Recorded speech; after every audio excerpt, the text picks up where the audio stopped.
So here we have the Citroen Grand C4 Picasso Exclusive Plus on a 65 plate. I'm going to start off by showing you around the outside of the car, and then we'll hop in and run through some controls on the inside. But from the outside you can see that it's a 5-door car with alloy wheels and tinted windows. Let's start off inside the boot and then work our way around the rest of the car from there. So as we approach the boot, you can see that we have reversing sensors.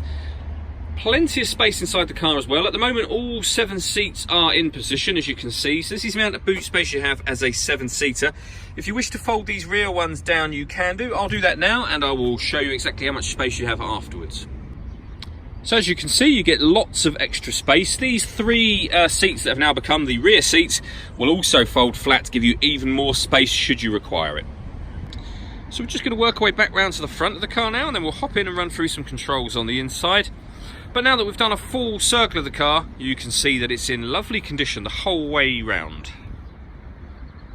Just briefly before we climb in, I think that's why we're seeing the interior from this exterior point of view. There's plenty to run through on the dashboard, so let's hop in and we'll do that now. Okay, so now that we're inside the car, we're going to start on the steering wheel. On the left-hand side, we've got cruise control and speed limiter. We've also got stereo controls over this side, and some of the parking systems are able to be controlled by here. So this car's got park assist, which means it's able to park itself. I'll explain more on that in a moment, but that's that button just there. And we've got the ability to answer phone calls.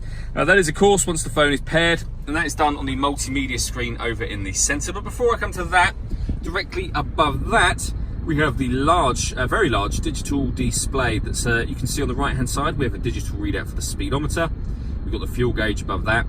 You can also see the total miles for the car, which are 18,845. On top of all of that, if I pop the car into reverse, we have a full colour reversing camera also appear up on that screen, as you can see. So that's the main kind of computer screen, dials if you like, and then you've got the multimedia screen down here. So you've got various options from settings to Bluetooth and pairing your phone. You can control your dual zone climate control from here, so the temperature up and down, fan speed up and down from here as well. You can turn the air conditioning on, as you can see. You can put it onto auto so that it maintains those temperatures by taking control of the fans. You can override that by readjusting the fans. You can turn the air conditioning off again. All done from that main screen. On top of that, over on the right hand side here, you've got satellite navigation, as you can see. Above that, you've got the various different music settings, from DAB radio up in the top corner here. You can change that to FM and AM as well, and of course you can listen to your own music should you wish to. Below that we've got the electronic handbrake and deadlocks. We have this massive cubbyhole section here, inside of which we've got various plugs, as you can see. So 2 USB plugs. We've also got auxiliary in there as well. We then have a 6-speed manual gearbox, and we have these buttons on both passenger seat and driver seat. But essentially what you've got there is electronic adjustment for the lumbar support. That will turn on the massage seat, which is fantastic, and that turns on the heated seat. And I say you have that the same on both sides.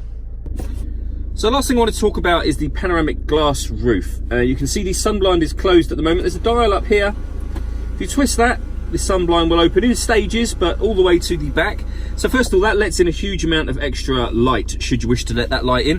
But on top of that, you can actually gain extra light and windscreen space by moving these back and forth, and you can see the difference it makes from right to left just there. All that leaves me to say is thank you for taking the time to watch this video. If you'd like to come and see the car in person and have a test drive, please feel free to call any of our MJA sites. We'd love to hear from you soon.